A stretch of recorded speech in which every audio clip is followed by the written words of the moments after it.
Okay, straight down. Going out into the wild can be really exciting. It can also be really challenging. Driver. You never know what's coming around the next corner, Okay, passenger. or if you'll get stuck in a ditch. Today we are overlanding. I am so excited. We're going to see some awesome scenery in the backcountry and in and around through Capitol Reef National Park. We don't see anything like it in the Northwest, so this is going to be fantastic. We're on day 5 of our Utah adventure. I'm Elizabeth. And I'm John. And we're Gray Bear Overland. Come along with us for the ride. We may have the water crossing today. We're not sure how far we're going to get. So tonight, we're going to be overlanding, so we have no pre-assigned camping spot. We are dispersed camping on BLM land, so we're going to have to look and see if we can find a good spot. We also have to be careful about the boundaries for the national park because there is no dispersed camping in the park. This is where the adventure begins, officially, as we leave the pavement.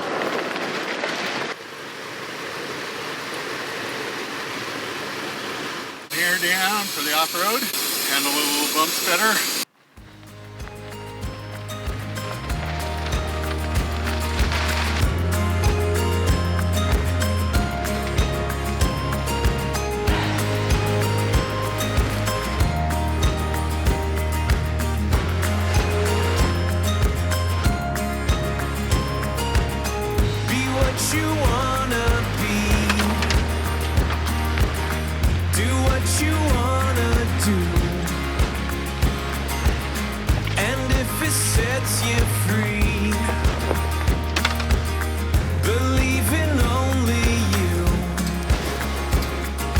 Yesterday is gone, forget about tomorrow, and the ceilings you see right through.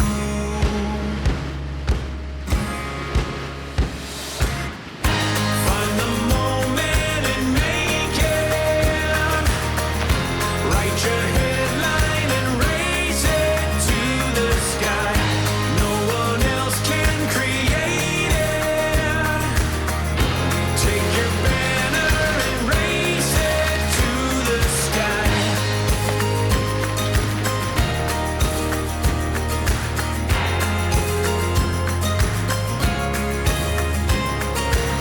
There's only one way out,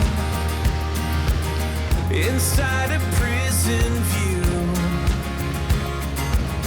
10 whispers or a shout, gunpowder if it's true. Smoke before the fire, no one else can slay the dragon sleeping inside of you.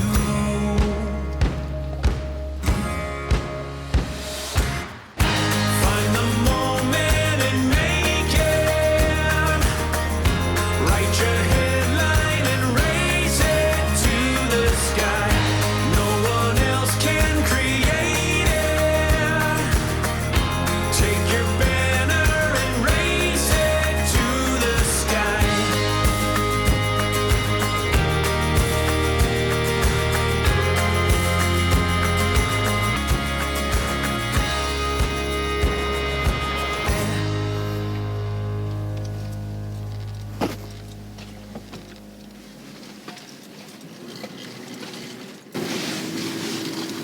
You go, girl. Just driving. Big potholes. Of course, on the GoPro, you don't see any of them.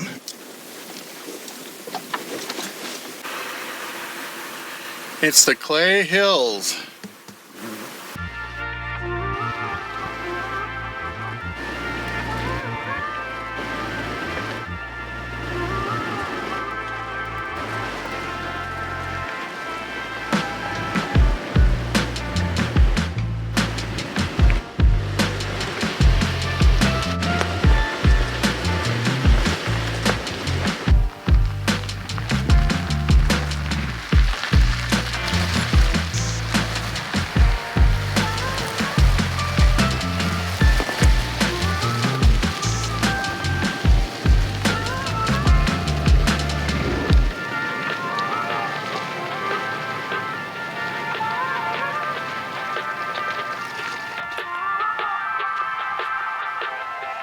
What do you think of that? That was fun.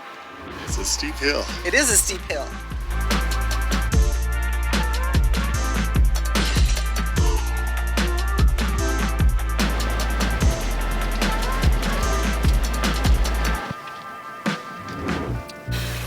We have blooming flowers in the middle of the desert.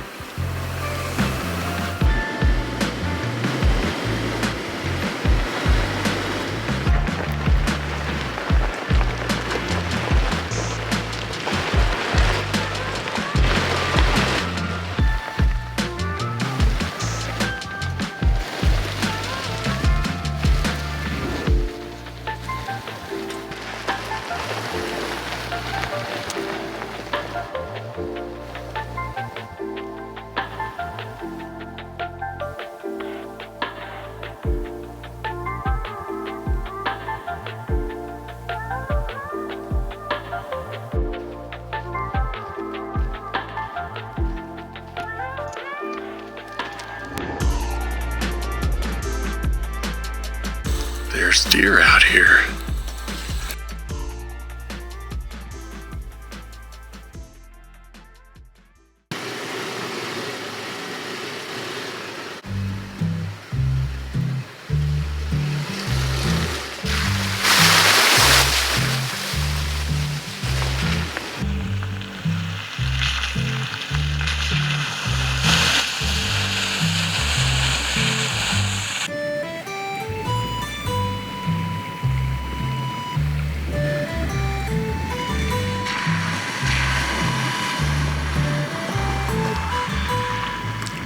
We crossed it 4 times now, but we can't find the continuing road. This is the end of the road right here, and there's no way we can get across here. Somewhere there's a crossing that's the right one, and then we can find the road again. After 5 river crossings, We liked it so much we had to do it more than once. we made it. But it was pretty tricky because the charts are, a couple of years old, and of course the creek has cut new paths through. So eventually we did find a way to get back to the overland route that we were looking for. Okay, so we're back on track. We're back on track. We are about 4 or 5 miles short of our hoped for mileage for the day. And wow, the scenery is very distracting. And so our biggest problem now is if the ground continues to be this, where are we going to camp? It's not flat, it's not level, and it's rocky.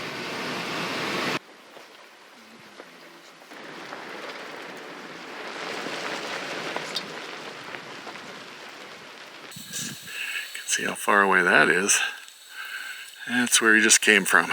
She did all 5 of the river crossings. Hanging onto my hat, the wind is blowing. Okay, we made it to the top of the bluff, and so we're on the top of one of those big hills, just like in the distance. And when you're looking down, it looks like that. Nothing but ruts from the rain. You can see how they cut the road into the hillside because it's just a mud mess out here. And they just continued it on through the mud. They probably have to recut it all the time.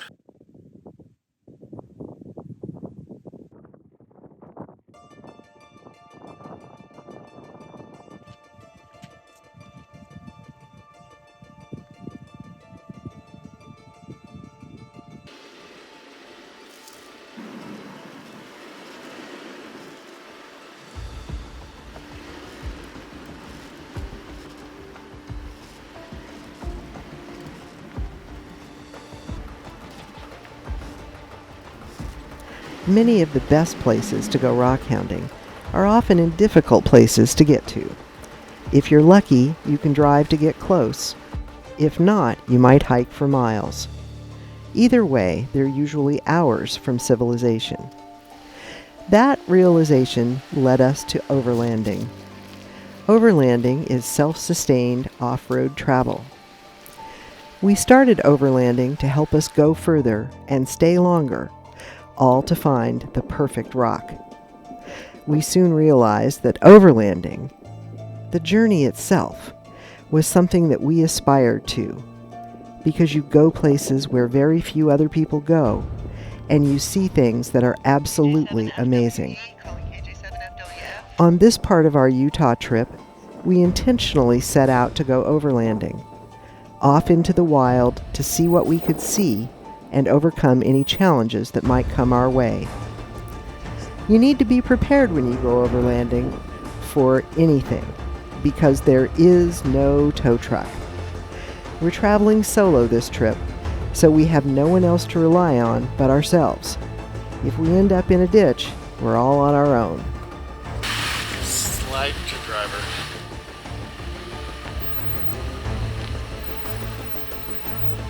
A little more driver.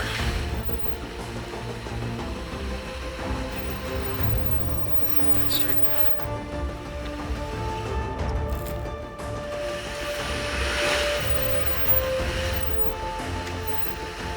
Driver. Passenger. Perfect. Perfect. Perfect. Straight. Straight. Okay. Eureka! We had a devil of a time coming in. We're on BLM land. We're real close to Factory Butte. In fact, you can see it right off in the distance there. I'm looking into the sun, so I can't really see what I'm doing here. It's looking like a great spot. We've got some shelter. We got a tree back here.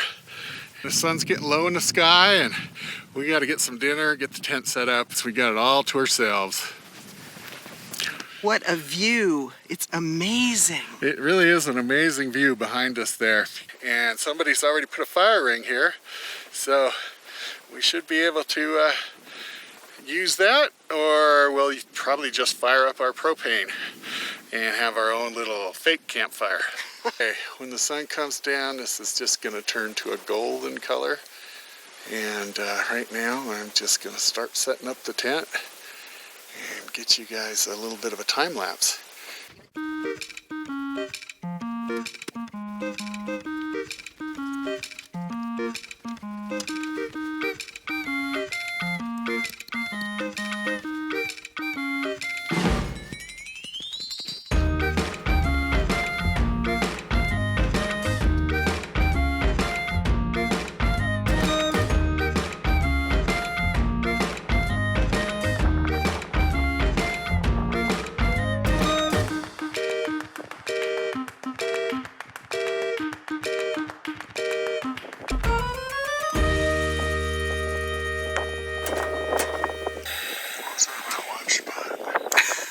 Watch spot, never going else. That's true. Again? Okay, we found some crystals along the road, but we don't know what they are. So I stuck a Geiger counter next to them, and you can see it's just 30, 36, 37. That's basically background radiation. I just didn't want to put this next to our food and discover we've been radiated, and then we ate it too, and that would be bad.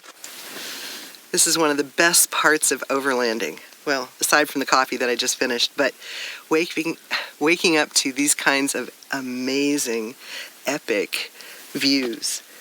You just don't see this anywhere else, and unless you get out and go, you won't see them. This is what overlanding is all about. Admiring the view. Here's a little tip for you. We use a little step ladder. Everything needs two purposes. So this helps load the rack, and it acts as an end table. Want to say anything about oysters? No. Not really, no. These may look like oyster shells because they're fossilized oyster shells. And we got these on BLM land around Factory Butte. These take a really good polish too, and this will come out and be really shiny once it's polished. In case you think we took a lot, there were probably 1 million. Oh, easily. It was like Hill it was after like hill after hill. It was a total oyster bed, which is so weird in the middle of the desert. Yesterday we drove through the Clay Hills area and came all the way from the town of Green River through the Muddy Creek, which had the 5 crossings, and ended up a little past Factory Butte. And today we're headed further west to hopefully get a campsite at a campground or continue on into BLM land. But we're actually not in the national park yet, and we'll be doing that today. So we're excited about that. More epic scenery to come.